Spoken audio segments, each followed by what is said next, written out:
I'm obscure girl. I like movies. I like weird movies. I like weird, trippy, obscure movies that I feel like no one has seen or is talking about. Whether that be because the marketing was so bad, or because they're just old, because you're like, I think that was a fever dream I had when I was 5. I'm here to tell you, it wasn't. Let's talk about it. And today is definitely going to be in the fever dream I had when I was 5 category. Because today I'm going to be talking about the one and only 1999 classic from Steven Spielberg productions, Wakko's Wish. Wakko's Wish. Maybe we should have kept this our little secret.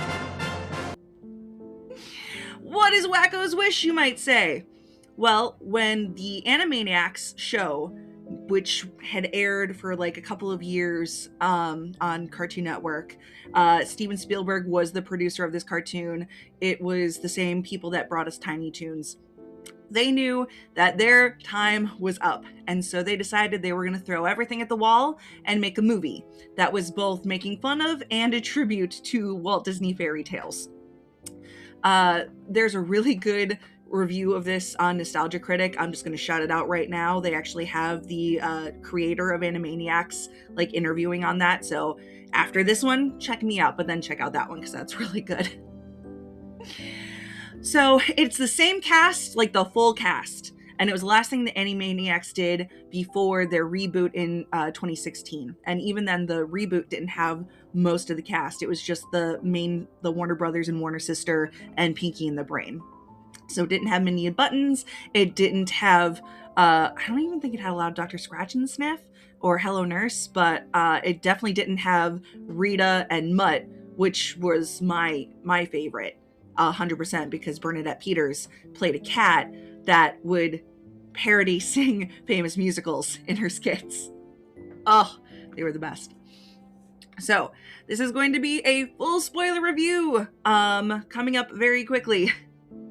But the non-spoiler premise is in the kingdom of Warnerstock, which was being taken over by the land of TikTokia, which first of all is a little inside joke to Warner being taken over by Time, which is when the Animaniacs got kind of booted out.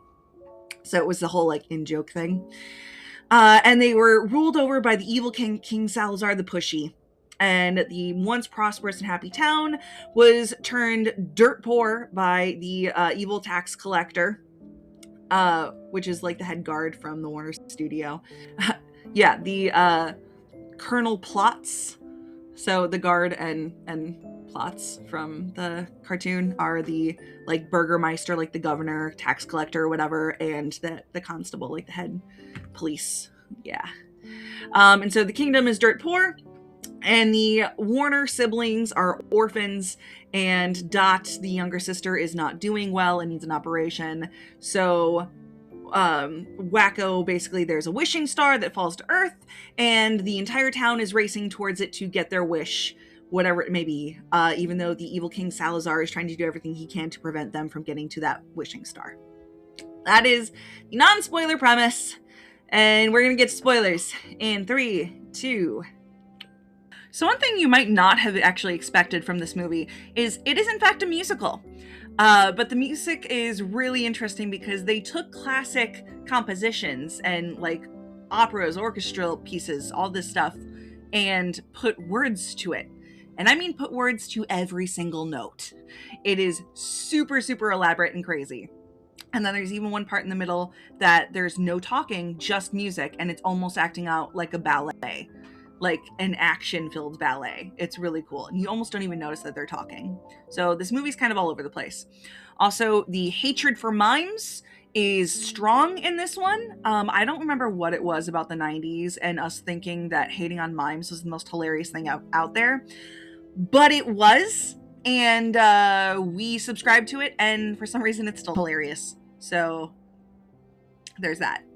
So like I said, the Warner siblings are orphans, and Wakko goes out to find his fortune because his young sister Dot is ill at home. And he comes back a year later with a whole hay penny. And you'd think that, like, you know, oh my god, he was gone a whole year and all he was able to earn was half a penny, and that should be tragic. No, the entire town celebrates and sings a whole song about it because he can buy literally anything now. Except, of course, the tax collector hears about it and taxes him exactly one halfpenny. And that whole scene was pretty much almost pointless because they're back to ground zero. There's a scene where Dot, who is not feeling well, Yakko, their oldest brother, is the one who's been taking care of her this whole time. And she has a scene where she's just kind of like laying in bed and like coughing up. And she just goes, "Tell me the story." And he tells her this super, super cheesy story about how she was born and how she was born like out of this flower. And like she introduces herself to her parents kind of thing. And it's like, but you can call me Dot. Can we call you Dottie? No, Dot. Call me Dottie and you die. I'm realizing just how much of my humor might have come from Animaniacs, especially the level of just sarcasm and just kind of dry wit in the face of all the slapstick. Like, the combination is really, really awesome. And again, the scene seems super over the top cheesy. What's it doing in Animaniacs? Just wait. So Wakko, as the title would suggest, makes a wish. And out of all the stars in the sky, he actually ends up picking the one wishing star, which I guess is kind of like winning the lottery, because that was the choice that he made. And then Ben Stein, the wish fulfillment official, I think it is, he's like, yeah, guardian angel just sounded kind of silly. So he's the wish fulfillment officer. And he says, all right, you found the wishing star. All you have to do is be the first one to touch it because it's about to fall out of the sky. And then you get your wish. And then, of course, the wishing star falls, but it falls a lot further out of town than they would have originally thought. So the Warner siblings pack up all of their stuff and they basically build this big, like, ship sled thing. Yeah.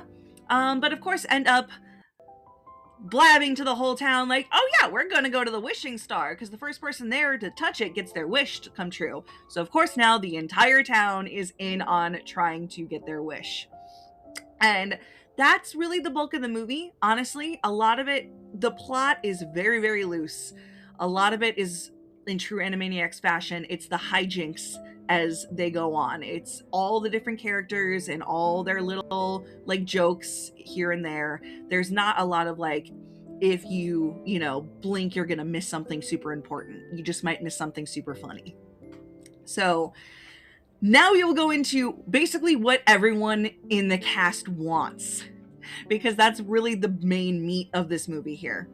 So of course, Wakko's not saying what his wish would be, but they're kind of saying like they want to have an operation for Dot. That's the whole thing. She's very sick. She needs an operation. Then you've got Pinky and the Brain, who of course Brain wants to rule the world. Duh, he wants to take over the world. But Pinky is in love with the royal horse Farfret Nougat, and the horse is back in love with him as well. So his whole wish is basically like they can be together, I guess, somehow. Then you got Professor Scratch and Sniff, who is kind of like a snake oil salesman, like a very much an elixir salesman. And he's like, I want my elixirs to actually work. Then there's Hello Nurse. She wants to be appreciated for her mind and not just her looks. The way they put it is for her figures and not her figure, which I absolutely love that. Then you've got Slappy, the squirrel, who just wants to be left alone, be retired, and just have her peace and quiet. And her nephew Skippy, who just wants to have friends. He's getting older. Actually, the voice actor for Skippy is the creator's son, and he was very much he was going through that change, and you can really tell in this voice. It's really funny. But it also adds to the character wanting to like have friends his own age and not just his cranky old aunt. Then you've got Mindy and Buttons. Mindy wants to go find where the squirrels are going, and Buttons wants to be appreciated because he is constantly trying to chase this little girl around all over the place and gets no appreciation for it, and he just wants to rest and have some appreciation. You saw my script. Oh no. Then, of course, Colonel Plots, I think he is in this. Governor Plots, whatever, wants to be like rich and famous. The guard guy, he's like, oh, I want to be a policeman. You are a policeman. I want to be a constable. You are a constable. Then I guess I want to have my one true dream, to direct. Of course, though, King Salazar ends up finding that they're trying to go to the star for their own wish and not for his. And so he sends them to basically make sure no one gets to the star before he does. And he wants the Warner siblings taken out. Which even the guards are like, they're just a couple of kids. Like, what? He's like, yeah, I never want to see them again. Catch my drift. And so even everyone's like, what's your problem with these kids? So that's already kind of suspicious. And then the king ends up sending the good feathers, so the 3 pigeons that he calls the rats with wings, that are basically like the good fellas. So there's like a Joe Pesci impression, there's a Rob De Niro impression. And so he sends them to make sure that, you know, the colonel does what he's supposed to do. And they decide, like, if we get there first, we just want some respect. He calls us rats with wings. Like, we want some respect. We deserve the respect. Don't tell anyone I did that. And yeah, so they're going off for that. And then, of course, my favorite, Rita, the cat, Bernadette Peters. She wants a home. She just wants to stop being a stray and have a home with Mutt. And Mutt just wants Rita to be happy.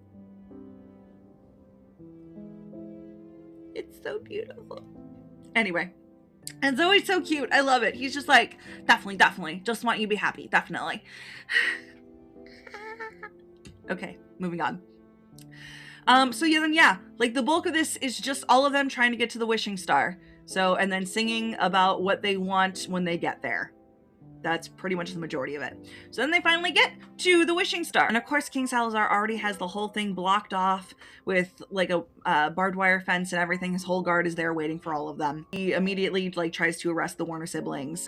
And this is when it really starts paying homage to the show itself, because of course there's a central bad guy that the Warner siblings all have to drive completely insane with their hijinks until he just gets so annoyed that, you know, they end up getting their way or whatever. But this time around, they're driving him nuts, and he tries to have them executed. And now this is even to the point where the guards, everyone is like, they're just kids. It's like, what's your problem? He's like, I'm the king, I want them executed. And then the siblings are all like, well, then that's your loss, because we have secrets about how to work the star that no one else knows. So if you get rid of us, then you're never going to know how to actually get your wish to come true. So he then takes them inside and they all eat dinner and everything like that. And he's trying to get information out of them, and they're just like biding their time until finally he's all like, yeah, no, we're not doing this. And so he's like, fine, I have a way to like get you to actually talk or whatever.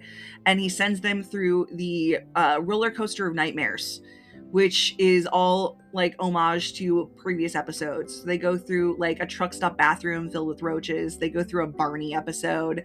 They pass like this Jerry Lewis guy that's like super annoying. Even though I love Jerry Lewis, obviously. Check out my Scared Stiff episode. But yeah, so that like they're all freaking out and it's hilarious and everything like that. They're all telling him like, you know, oh, it's all about like how you wish for things, you know, and goes through the whole like, oh, like I wish for $1,000,000 and, you know, all of these like deer come in, or I wish for all the dough in the world and he's covered in cake batter. So it's like that whole kind of shtick and everything. And they still don't give up any secrets. And, you know, yeah, that's about it. So then King Salazar is like, yeah, no, we're not doing this. Like, you're going to be executed. And the main guard guy cracks me up every time. He's got like this, like, whatever voice. It's fun. And so Dot is using her cuteness to try and get out of it. And he's all just like, you're killing me with cuteness, man. Impossible cuteness. Man, your irresistible cuteness. I don't know. He cracks me up. So then they end up escaping and making their way out, and they're trying to reach the wishing star. And then King Salazar sees that and fires a cannon at them, which takes out Dot. And we have, once again, the scene where, Yakko is holding her and she's like, tell me this story. And, once again, we have this whole scene where it's like at the beginning, you would think like, why is this super cheesy thing in here? It's for this scene. It is 100% for this scene where he's retelling her the story of how she was born and with her parents and everything. And then Dot, like, dies. And everyone is sobbing and freaking out, like, you actually killed off Dot? What are you doing? And even the one guard guy's like, you killed the cute one, man! The impossibly cute one! Wrong! Again, this voice cracks me up, okay? But meanwhile, the whole time, it's all cover. Dot's totally fine. Wakko is making his way to the star. And he ends up touching the star, getting his wish, which he ends up wishing for because Dot is fine. So he doesn't have to wish for her back to life, which is what this movie would be going for, right? Like, you automatically think, yeah, he's going to end up having to use his wish to save Dot. No, Dot's fine. And they even make a joke like, I guess those acting lessons paid off after all. What Wakko wishes for is not one, but 2 hay pennies. And the whole town rejoices because those 2 hay pennies have just saved the entire town. And everyone ends up getting their wishes anyway. There's a scene where there's this whole cart crash and Dr. Scratch and Sniff's like potion ingredients end up pouring into the right way so that their elixir ends up really working. And Hello Nurse ends up becoming the CEO of their company and is finally appreciated for her figures and not her figure. And then Rita and Mutt end up actually getting a home with Dr. Scratch and Sniff. Buttons ends up getting Mindy home safe and sound, which this movie made me remember a saying that I use very often came from Animaniacs. Because Mindy's always going, okay, I love you, bye-bye! Okay, I love you, bye-bye! And I do that all the time, and I totally forgot it was from here. So that was really funny. And the Good Feathers end up getting some respect because they end up on the statue of the Warner siblings and they think everyone is like saluting to them. And it's like, all right, yeah, it works for them. Whatever makes them happy. Skippy ends up getting friends, to which he ends up leaving Slappy alone to just kind of chill. And then they find out that, Dot ends up getting her operation, which was plastic surgery the whole time. She just wanted a beauty mark, or as she calls it, a cutie mark. So, yeah, she's fine. And Wakko ends up using the other hay penny to completely restore the town's economy. So they're all prosperous. But during the operation, the doctor ends up tracking down the Warner siblings' birth records, and turns out they are the missing heirs to the throne, because when King Salazar took over the kingdom, he exiled the Warner siblings, not knowing that they were just exiled to a local orphanage, which is why he was so adamant to get rid of them. So he gets booted out, and the Warner siblings take over, and there is peace and joy throughout the land once again. And they even spin the Wheel of Morality like they used to do in the show, and wrap it up with a nice tidy little song. I was originally going to do this as my movie I did right after New Year's because it's not really a Christmas movie, but it takes place in winter. There's wishing involved. It has a lot of Christmassy vibes. So just consider this my winter edition to the channel. I love that movie. I loved the Animaniacs. I'm a 90s kid. It's literally in our DNA to love the Animaniacs. If you didn't, you were doing the 90s wrong. What can I tell you? So I hope you check out this movie. It is streaming not free anywhere. No, it's not streaming free anywhere, but you can rent it certain places. And it's an absolute delight. I have it on DVD because I just needed to have it.